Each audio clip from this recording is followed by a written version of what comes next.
Everyone, excuse me. Everybody, could I just have a second of your time, please? Everyone, listen up.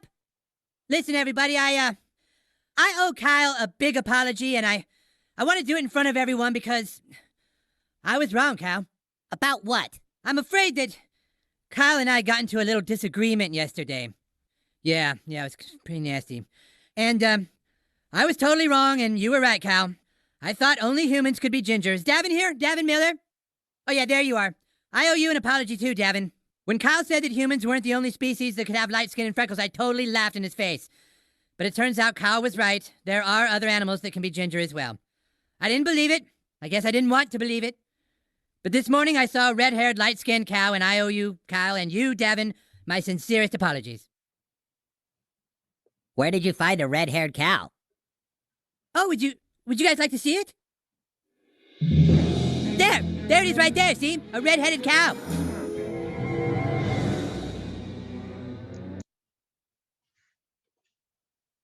Boker Tov, everyone, and welcome to this week's Taste of Torah. And this week we are going to be discussing Parshat Chukat, which derives its name. Chukat comes from a chok or a hukah, that is an ordinance or a rule. And in the keeping with the rabbinic interpretation of the Bible, a chok is a law without any obvious logic to it. A mishpat, or judgment, is something that does have some intuitive logic to it. So, just to give an obvious example, thou shalt not murder is a mishpat, right? Because for the sake of the social order, one shouldn't just go around randomly killing people. So we can look at a commandment like that, or thou shalt not steal, or thou shalt not commit adultery, and we can intuit very quickly the logic behind the law or the rule or the commandment. A chok or a hukah, on the other hand, is a commandment or rule that has no obvious logic to it. In fact, it can defy logic. And yet we are confronted with the idea that God gives us commandments, some of which seem self-evident and logical, and some of which are not so much so. And our Torah portion this week brings us face to face with that theme. Now, Parshat Chukat has a lot more going on in it than just that. In fact, it's more of a typical Torah portion where there are many different episodes and many different focuses. So, for example, we have the death of Miriam in this portion. We have the death of Aaron. Then we have the confrontation at Meribah, where Moses loses his temper when the people ask for water. And this then becomes an issue later on in the Torah, where God says, I'm not going to let you enter the land with the new generation of people because of what happened at the waters of Meribah. There are a number of other things going on. Strikingly, most of them involved with the theme of death. In addition to Miriam and Aaron, whom I already mentioned, we have a discussion right at the very beginning of the Torah portion about ritual purity and impurity, that is tahor v'tameh, or as I like to translate it, ordinariness and weirdness. And the fact that when you have contact with a dead body, not necessarily a kosher animal, but with a corpse that isn't slaughtered for kosher purposes, excuse me, that conveys tameh. That weirdness of a dead body makes you weird. It renders you impure or unclean, or however you want to translate that. I prefer the translation weird because I am weird. But in any case, there is a protracted discussion about how the status of being weird is transmitted from a body to anyone who has contact with it. And in fact, in Jewish tradition, a corpse is ave av tuma. That is, it is the most impure thing you can possibly encounter, which is uh, quite interesting. In any case, uh, what's even more interesting is how do you deal with this? All right, because contact with corpses is, while regrettable, is a regular part of life, and it's a little surprising to us that there would be such a tumult about it. So that takes us into the range of a hookah, of a rule that isn't completely clear what its purpose is. Of course, we have a number of those in Jewish tradition. Everybody's familiar with the dividing meat from milk, uh, which arguably could be made on the concept that, you know, there's two forms of protein. Meat is a form of protein. Milk and dairy products are a form of protein. You want to stretch your protein supply out, and therefore one meal should reflect the one available protein and the other should reflect the other. That's a rationale. And so we can rationalize that. We also have the actual specific commandment that says you shall not seethe a calf in its mother's milk. And that has the fairly obvious logic of being compassionate, right? There's a streak of cruelty in using mother's milk to cook its young. But then this concept stretches into the area of the hook by rules like you can't have cheese with your Wendy's chicken breast. Chickens don't produce milk. Why have we extended what was somewhat logical to this very illogical moment? That's a hook. That's when you encounter a rule that seems to make no sense whatsoever, and yet we inherit it from the tradition, or it's specifically commanded by God. And no matter how hard we work at it, we can't come up with a functional, utilitarian, rational reason for it. All right. The Tuma of dead bodies already has a certain built-in logic to it, right? Because corpses quickly fall into corruption biologically. They disintegrate.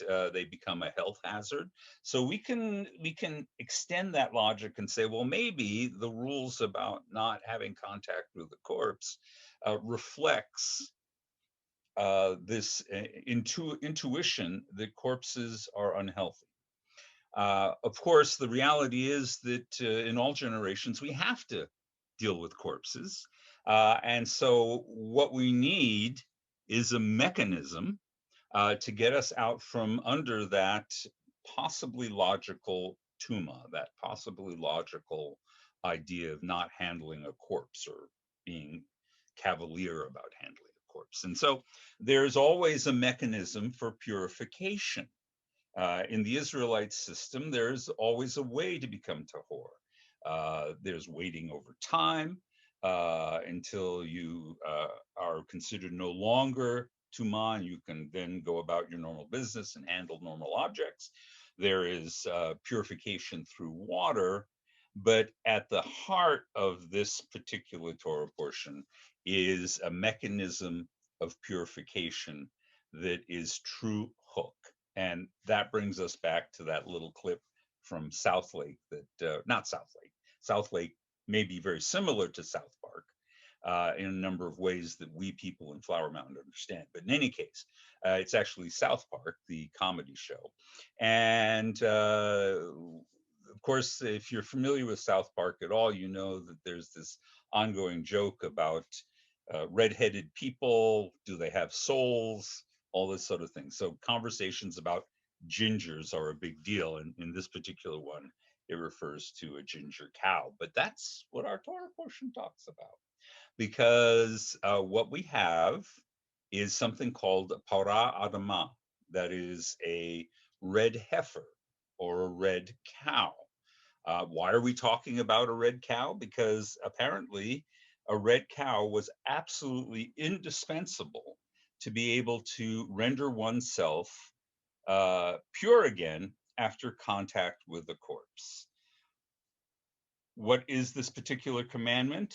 The commandment is that if you've had contact with a corpse or a carcass, what you're required to do is you're required to go to the priest, and the priest will sprinkle you with the ashes of a red heifer.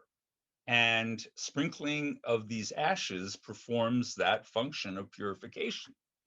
Now, that's strange enough on its own, but it gets even more complex because it describes the procedure by which you create these ashes. And lo and behold, creating the ashes from a red heifer by burning the red heifer and collecting the ashes renders the priest who does it impure. How illogical, how irrational. But there it is, a divine commandment that seems to be, in some sense, self-contradictory and certainly difficult to fathom. So when Cartman starts talking about a ginger cow, he's obliquely referring to this tradition. And by the way, lest you think this is nothing, this is a project that many Orthodox Jews have given quite a bit of thought to, is finding the proper red heifer in order to be able to burn them in sacrificial fashion so that people, and specifically priests, can be purified from contact with corpses so that they can function in a future temple. Right? So what we need is a red heifer today that can do this role for us. It turns out red heifers do appear occasionally. In Israel, there was a great deal of excitement back about 10 years ago about a red cow that had popped up in an Israeli dairy farm. But the tradition makes it so difficult to qualify as a red heifer for the purposes of the sacrifice that even the red heifers that are found don't qualify, because depending on who you read, whether it be the commentator Rashi or whether it be another commentator, basically you have to have a totally red heifer. I think one authority says if there are two white hairs close to each other on the red heifer, it doesn't qualify as a red heifer. Another more extreme authority says if there's one white hair, it doesn't qualify. So clearly the standard has been set insanely high. And so the idea that we can have a red heifer that can then purify priests, that would then be able to function in a newly restored temple, is an ideal that perhaps will never be achieved. In any case, let's circle round to the very idea of a commandment that has no logic to it. We have a few of those. Milk and meat, chicken and cheese are examples of that. A number of the holidays don't really, or at least what we do on them, don't always seem completely logical. So why have commandments that don't make sense? I think if you're a member of any organization, you will encounter rules or practices that don't make a great deal of sense, that you have to do certain things in order to satisfy the requirements of that organization, and it's pointless. It's a waste of time, but there it is. Well, and sometimes these behaviors are long-standing traditions that are just done because they're traditional. One of the most famous, I think, that many of you will have heard about is that when a sailor crosses the equator, they are put through a ridiculous ceremony involving Neptune and they're forced to cross-dress, and it's kind of a humiliating hazing. And yet, this is a beloved ritual that is remembered by any sailor who has undergone it, and it's held in a great deal of pride. And so it is with the Jewish people, that there are just some things we do that are affirmations of our identity. And it is not logical, but it is something that is deeply rooted in what it is to be a Jew. Now, red heifers definitely don't fall into that category. We've been living without red heifers now for over 2,000 years. That's not a big deal. An example of something that we struggle with logically, but it touches us deeply and we feel tied to it in certain ways, is circumcision, Brit Milah. There's no medical reason really to circumcise our sons. There is some evidence that removing the foreskin protects you against certain kinds of infections. In the modern day, apparently, it reduces by percentage points your likelihood of getting transmitted HIV. I understand that there's also a statistically significant benefit in terms of penile cancer. Yes, I know it's just horrifying to find out there is such a thing as penile cancer. But in any case, while these very modest gains that come from circumcision can be identified, they're not really the reason for this. The fact of the matter is, circumcision is a tribal indicator. It's a 3,000-year-old way of Jews marking themselves as dedicated to the covenant, male Jews. Thank God we don't try any of the forms of female circumcision that are familiar to us from stories coming out of Africa and North Africa and things like that. But in any case, people can reasonably ask, what's the point? Why are we doing an unnecessary surgery on a baby? And the only answer is it's tradition. It is an identifier that we know, in fact, the Jews in past centuries have died. They have been willing to be martyred rather than ignore this particular mitzvah. It is, in a sense, if I were to take the symbolism, it's committing ourselves to a Jewish future. The penis, as a source of procreation, will produce the next generation of Jews. So by circumcising, it represents a symbolic commitment to the covenant that will extend on to future generations.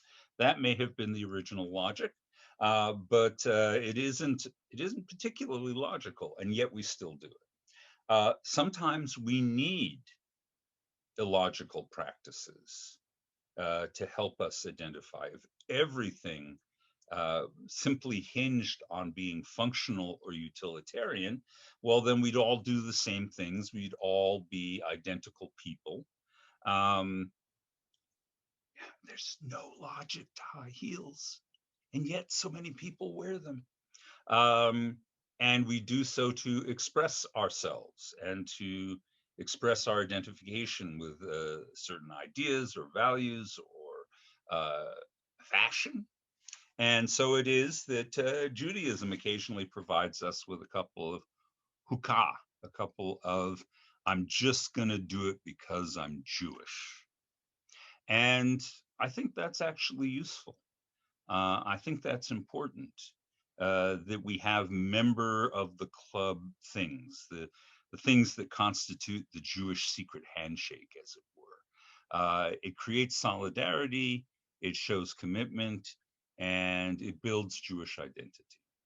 So, not rushing out to find a red heifer or to paint a heifer red with polka dots and put a red wig on it, not worrying about whether we can find a red heifer growing anywhere in the land of Israel right now, but rather the red heifer is a symbol of the idea that being Jewish is important. It's kind of life and death, even though it may not absolutely, completely, positively be logical. It is a translogical experience. It's something that transcends reason.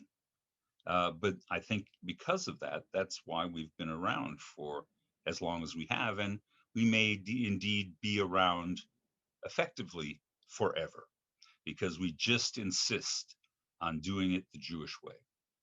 Well, I hope that's helpful, and I look forward to talking with you next week. And if you see a red heifer in a field somewhere around Texas, ignore it, because do we really want the temple back and we want sacrifices? I don't think so. So if we can't find a red heifer, all of this is moot, and I think that's better. All right. Take care, everyone.